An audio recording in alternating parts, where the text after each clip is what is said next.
नमस्कार दोस्तों। स्वामी विवेकानंद जी ने कहा है कि एकाग्रता सफलता की चाबी है।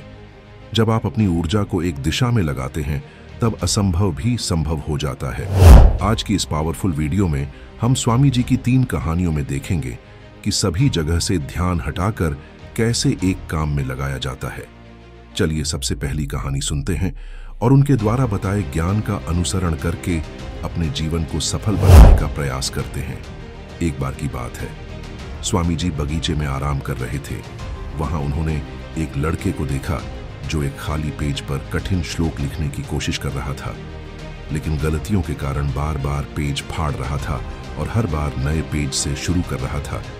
कुछ समय बाद लड़के का ध्यान स्वामी जी पर गया तो लड़का तुरंत उनके पास गया और प्रणाम करके कहा, स्वामी जी, मैं पिछले 3 घंटे से इस श्लोक को सही से लिखने की कोशिश कर रहा हूं, लेकिन हर बार कोई ना कोई गलती हो जाती है जिससे मुझे शुरू से शुरुआत करनी पड़ती है।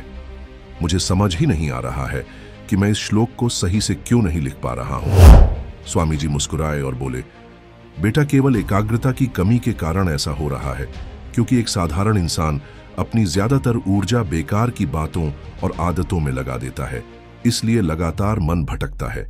ध्यान से काम करने का मतलब है अपनी पूरी ऊर्जा एक जगह पर लगा देना, और जब बार बार तुम ऐसा करोगे तो मन इसके लिए तैयार हो जाएगा। इसके बाद फिर तुम गलती नहीं दोहराओगे। लड़के ने पूछा, स्वामी जी, अगर मन बार बार भटक रहा हो तो मैं एक काम में ध्यान कैसे लगाऊं? स्वामी जी ने पूछा, तुम लिखते समय जरूर किसी व्यक्ति या घटना के बारे में सोच रहे हो। लड़के ने कहा, हाँ गुरुजी, आज छुट्टी के दिन सबको बाहर खेलने का समय मिलता है, लेकिन मुझे यह काम पूरा करना है। शायद इसीलिए मैं ठीक से फोकस नहीं कर पा रहा हूं। स्वामी जी ने कहा, ठीक है, अब तुम इन सरल तरीकों को समझो, फिर तुम अपने काम को मन लगाकर कर सकोगे। लगातार गहरी सांस लो। स्वामी जी ने कहा, जब भी तुम्हारा मन भटके तो 5 गहरी सांसें लो और अपना ध्यान काम और खेल दोनों से हटाकर अपनी सांसों पर लेकर आओ। जितना तुम अपनी सांसों को देखोगे उतना ही तुम्हारा मन शांत होने लगेगा। तुम काम को महसूस करो। जब तुम लिख रहे हो तब सब कुछ बारीकी से महसूस करो, जैसे कलम तुम्हारे हाथ को छू रही है, और लिखते समय जो आवाज हो रही है उसे भी ध्यान से सुनो। जब तुम सभी चीजों पर बारीकी से गौर करोगे तो ध्यान भटकना कम हो जाएगा।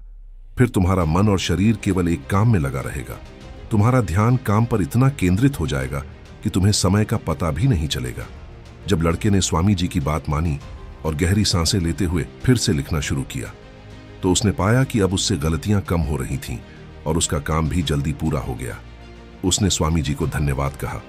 इस पर स्वामी जी ने मुस्कुराते हुए कहा, याद रखो, जब मन और इंद्रियां एक काम में लग जाती हैं तो ध्यान गहरा हो जाता है, और यही सच्ची सफलता है। दूसरी कहानी, एक युवक स्वामी विवेकानंद जी के पास पहुंचा। युवक के चेहरे पर परेशानी और हताशा साफ झलक रही थी। उसने स्वामी जी से कहा कि स्वामी जी, मैं बहुत समय से परीक्षा की तैयारी कर रहा हूं। कई बार कोशिश की, लेकिन हर बार असफल हो जाता हूं। मुझे समझ नहीं आ रहा कि मुझसे कहां गलती हो रही है। स्वामी जी ने उसकी बात ध्यान से सुनी, फिर पूछा, क्या तुम सच में परीक्षा पास करना चाहते हो? युवक ने कहा, हाँ स्वामी जी, मैं बहुत मेहनत करने के लिए तैयार हूं। बस मुझे ये बता दीजिए कि मुझे क्या करना होगा। स्वामी जी उसे अपने साथ एक खाली जगह पर ले गए जहां एक पुरानी मोमबत्ती और माचिस रखी थी। उन्होंने युवक को एक मोमबत्ती दी और कहा, इस मोमबत्ती को जलाकर यहां से थोड़ी दूरी पर खड़े उस पेड़ तक ले जाओ, लेकिन ध्यान रहे कि मोमबत्ती बुझनी नहीं चाहिए। स्वामी जी ये कहकर वहां से चले गए। युवक ने माचिस से मोमबत्ती जलाई और धीरे धीरे मोमबत्ती लेकर पेड़ की ओर बढ़ने लगा। रास्ते में हल्की सी हवा चली जिससे मोमबत्ती की लौ हिलने लगी। युवक ने उसे बचाने की पूरी कोशिश की, लेकिन मोमबत्ती बुझ गई।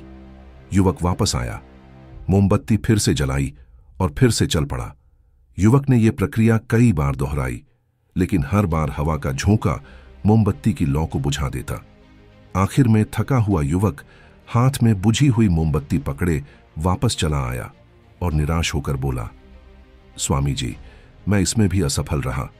स्वामी जी ने युवक से मुस्कुराते हुए कहा, क्यों? तुम्हें बस मोमबत्ती जलाकर थोड़ी दूर ही तो चलना था। युवक ने धीरे से कहा, स्वामी जी, मैंने कोशिश तो की, लेकिन हवा के कारण लौ बार बार बुझ जाती है। स्वामी जी ने कहा, यही तो तुम्हें समझना है कि तुम्हारा मन भी इस मोमबत्ती की लौ की तरह है और चारों तरफ की हवा ध्यान भटकाने वाली आदत है। जब तक तुम इन आदतों को वश में नहीं करोगे तब तक एकाग्रता की लौ बुझती रहेगी। ऐसे ही जब तक तुम अपने लक्ष्य पर पूरी तरह ध्यान केंद्रित नहीं होगे तब तक तुम अपनी मंजिल तक नहीं पहुंच पाओगे। इसलिए मन को एकाग्र करो और जो काम करो उसमें पूरी तरह डूब जाओ। तुम्हारे प्रयास जरूर सफल होंगे। याद रखो, सभी तरह के ज्ञान का मूल तत्व ध्यान है। इसलिए कुछ भी करने के लिए तुम्हें एक जगह ध्यान लगाना तो सीखना ही होगा। तुम जैसी आदत डालोगे वैसा ही मन होता जाएगा। इसलिए छोटे से छोटा काम भी ध्यान लगाकर करो। ऐसा करने से मन का स्वभाव बदल जाएगा, फिर तुम्हें सफलता जरूर मिलेगी। तीसरी कहानी। एक युवक ने स्वामी जी से पूछा कि मन में आ रहे विचारों को कैसे छोड़ते हैं। स्वामी जी ने युवक से कहा, बताऊंगा, लेकिन उससे पहले तुमको एक परीक्षा देनी है। फिर उसके बाद एक गिलास पानी को पूरा भरकर स्वामी जी ने युवक के हाथ में पकड़ा दिया और कहा, पानी की एक भी बूंद गिराए बिना इसे पकड़कर खड़े रहो। युवक ने कहा, यह तो आसान है, और उसने उस गिलास को संभाल लिया। शुरू में सब ठीक था, लेकिन थोड़ी देर बाद ही उसके मन में संदेह उठने लगे। इससे क्या फर्क पड़ेगा? आखिर कितनी देर तक मुझे ऐसे पकड़े रहना होगा? जैसे जैसे ये विचार उसके मन में आने लगे, उसका ध्यान भटकने लगा और गिलास से पानी छलकना शुरू हो गया। अंत में स्वामी जी ने कहा, बेटा, जब तक तुम्हारा मन शांत था तब तक पानी नहीं गिरा, लेकिन जैसे ही तुम्हारे मन में भटकाव के विचार आने लगे तो पानी बाहर गिरने लगा। उन्होंने आगे समझाया, जैसे गर्म लोहे पर हथौड़े की चोट उसे नया रूप देती है, वैसे ही व्यक्ति के विचार व्यक्तित्व को और मन को आकार देते हैं। तुम्हारा मन भी गिलास में भरे पानी की तरह है, जिसे आसानी से विचलित किया जा सकता है। अगर तुम पानी यानी मन को स्थिर रखना चाहते हो तो सबसे पहले सभी विचारों को स्थिर करना तुम्हें सीखना होगा। अब तुम एक काम करो, इस गिलास को फिर से पकड़ो और अपना ध्यान अपनी सांसों पर ले आओ। अपनी सांस को पेट और सीने में आते जाते महसूस करो। हाथ में होने वाले दर्द और असहजता को मन से जाने दो। मन में जो विचार आ रहे हैं उन्हें बहने दो। खुद को याद दिलाओ कि तुम विचार नहीं हो, बल्कि उन्हें दूर से देखने वाले इंसान हो। ऐसा याद रखने से विचार आकर चले जाएंगे, लेकिन मन को विचलित नहीं कर पाएंगे। उसके बाद उस युवक ने एक बार फिर प्रयास किया। थोड़ी देर तक युवक ने इस अभ्यास को जारी रखा और गिलास से पानी की एक भी बूंद गिराए बिना खड़ा रहा। स्वामी जी ने कहा, इस तरह ध्यान से अभ्यास करते रहो। धीरे धीरे तुम्हारा मन शांत होने लगेगा और तब कोई भी कठिन काम करना तुम्हारे लिए स्वाभाविक हो जाएगा। इसके बाद वो युवक स्वामी जी को धन्यवाद कहकर घर लौट गया। दोस्तों, सारा खेल ही हमारे विचारों का है।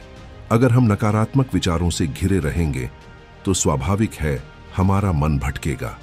इसलिए सकारात्मक विचारों का दृष्टिकोण अपनाने का प्रयास करिए। हम आशा करते हैं आप हमें जरूर बताएंगे कि इस कहानी ने आपका मार्गदर्शन किस समस्या को सुलझाने में किया है। ये हमें कमेंट्स में जरूर बताइएगा और वीडियो को लाइक करके एक ऐसे दोस्त को शेयर करो जिसके जीवन में यह वीडियो काम आए। क्या पता आपके एक प्रयास से किसी का जीवन बदल जाए। मिलते किसी नए टॉपिक के साथ। Stay happy.